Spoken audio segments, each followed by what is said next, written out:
Greetings, Massive. Hey. Wagwan, Jamaica.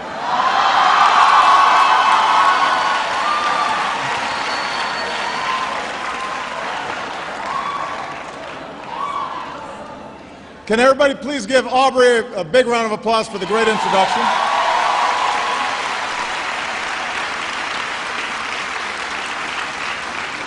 I want to thank the University of the West Indies for hosting us. Big up, UE. Thank you. Yeah, I've been making myself at home here. It is great to be in beautiful Jamaica. Not only because I'm proud to be the first president of the United States to visit in more than 30 years, but because I just like the vibe here.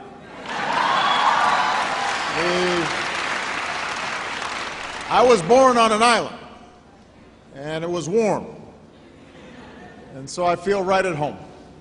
And I'm grateful for the warm Jamaican hospitality that I received this morning, including from Prime Minister Simpson Miller. I also had the chance to meet with leaders from across the Caribbean, where we focused on issues of shared prosperity and shared security. And tomorrow I'll meet with leaders from across the hemisphere at the Summit of the Americas in Panama.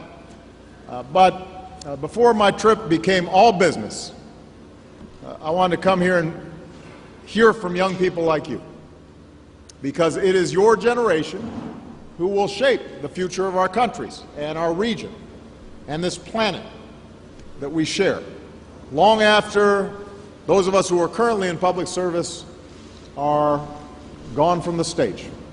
So I'm going to only speak for a few minutes at the top, because I'd rather spend time taking questions from you, and also because after we have a chance for our town hall, I get a chance to say hi to Usain Bolt and Shelley Ann Fraser-Price. And when you have the fastest people on the planet, you got to say hi to them, right? Because that's fast. There are a lot of people out there, and they're the fastest. Now, we are not just nations, we're also neighbors. Tens of millions of Americans are bound to the Caribbean and the Americas through ties of commerce, but also ties of kin. More than 1 million Americans trace their ancestry to Jamaica. More than 1 million Americans visit Jamaica each year. So we're committed to you and this region. And as I've said before, in our foreign policy, there are no senior or junior partners in the Americas. They're just partners. And that's one reason why the United States has started a new chapter in our relations with the people of Cuba. We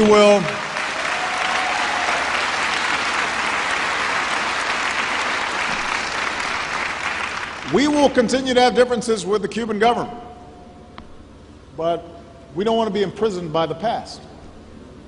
When something doesn't work for 50 years, you don't just keep on doing it, you try something new. And we are as committed as ever to supporting human rights and political freedom in Cuba and around the world. But I believe that engagement is a more powerful force than isolation, and the changes we are making can help improve the lives of the Cuban people. And I also believe that this new beginning will be good for the United States and the entire hemisphere.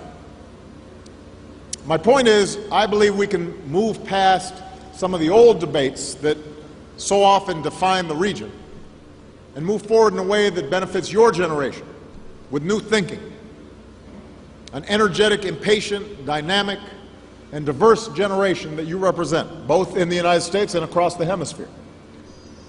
More than 100 million people in Latin America and the Caribbean are between the ages of 15 and 24. Most of the region is under 35. And what gives me so much hope about your generation is that you're more interested in the hard work of waging peace than resorting to the quick impulses of conflict. You're more interested in the hard work of building prosperity through entrepreneurship, not cronyism or corruption.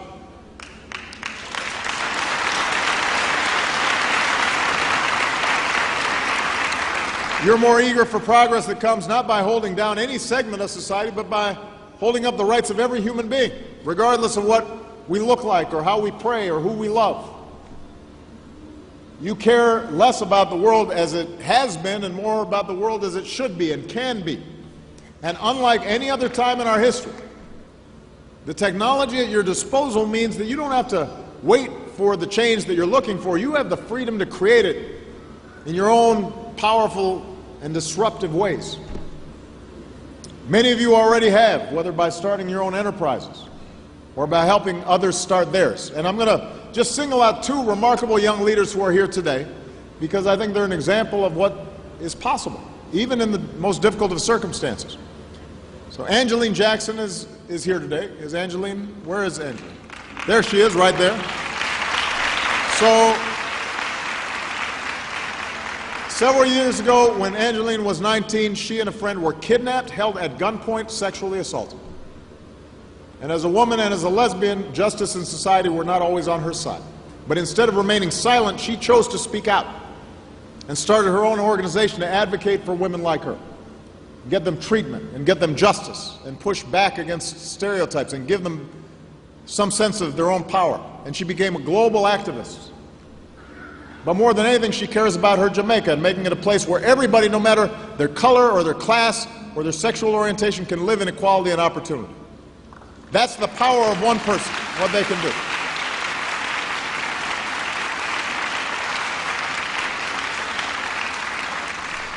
Jerome Cowens grew up in a tough part of Kingston. Where's Jerome?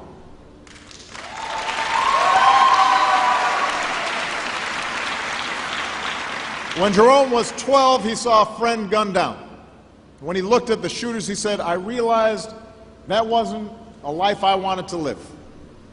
They had expensive machinery, but they had nothing else. So at the ripe old age of 13, he founded a youth group to help others like him stay on the right path. And he started small with only 6 people, but they had one big thing in common, and they believed that change was possible. And like Angeline, he was threatened for his work, but he kept at it. And he said, things won't get any better if no one does anything.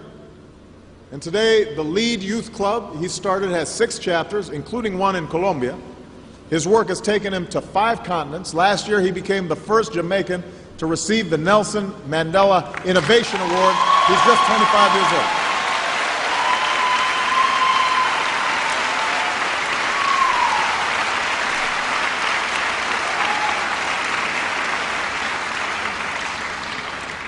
So, individuals like those 2 young people, the young people here today, you remind me of something that Bob Marley once said. You know, I went to his house yesterday. I thought, I'm only 5 minutes from his house. I got to go check it out. And you know, one of the displays has to do when he was shot, right before a concert he was supposed to give, trying to bring the political factions in Jamaica together. And he was treated for his wounds, and he went ahead with the program, went ahead with the show. And somebody asked, well, why would you do that? He said, the people who are trying to make this world worse are not taking the day off. Why should I? Why should I?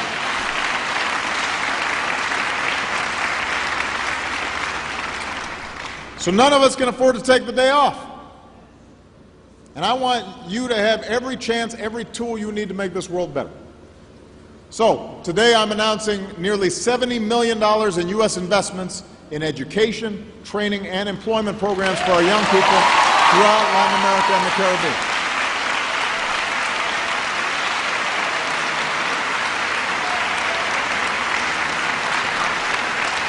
And these investments will help young people in unemployed and impoverished and marginalized communities, give them a chance to gain the skills they need to compete and succeed in the 21st century economy.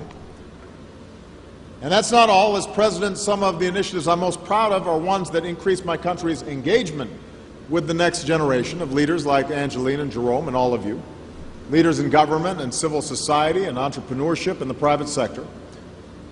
4 years ago, I launched an initiative called 100 100,000 strong in the Americas, and the goal was to have 100,000 U.S. students studying in this region and 100,000 of this region's students studying in the United States by the end of this decade, and we are on track to meet that goal. So today, to build on that progress, I'm proud to launch the Young Leaders of the Americas initiative right here in Kingston. And let me say this. This is not your traditional exchange. We're going to seek out the most innovative young entrepreneurs and civil society leaders in the Caribbean, Latin America, and we're going to give them a chance to earn a substantial continuum of the training and the resources and the connections, the networks, and the capital that you need to make a difference. So this year we'll bring 24 entrepreneurs and civil society leaders from Latin America and the Caribbean, including young Cuban leaders, to the United States. Then next year we'll increase this fellowship to 250 young leaders, and we'll help you to expand your commercial and social ventures. We'll embed you in an American business and incubators. We'll give U.S. participants the chance to continue their collaboration with you in your home countries. So the idea is that you'll get a chance to implement your ideas, but now have linkages that give you access to capital and research and all the things you need to mobilize and implement the kinds of things that you're doing. And this isn't charity for us. This is an investment in your future, because that means it's an investment in our future. A future where climate researchers in the Amazon can collaborate with scientists in Alaska. An idea in Barbados suddenly can be developed in an incubator in Boston. Anti-gang activities in Honduras can be connected to similar activities in Houston, Texas. It's a future where any kid from Kingston can choose a path that opens his or her horizons beyond their neighborhood to the wider world. And that impulse to make the world better, to push back on those who try to make it worse, that's something that your generation has to hold on to. And you have to remember, it's never easy. There are no days off. But if there's one thing that I know from my own life, it's that with hard work and with hope, change is always within our reach. You know, the Jamaican-American poet Claude McKay, who was a central figure of the Harlem Renaissance, once wrote something along those lines. We must strive on to gain the height, although it may not be in sight, as long as we've got young strivers like you. And I hope to see you in Washington as part of this Young Leaders of the Americas initiative. I'm confident that brighter future will always be in sight. But thank you very much. With that, let's take some questions. All right?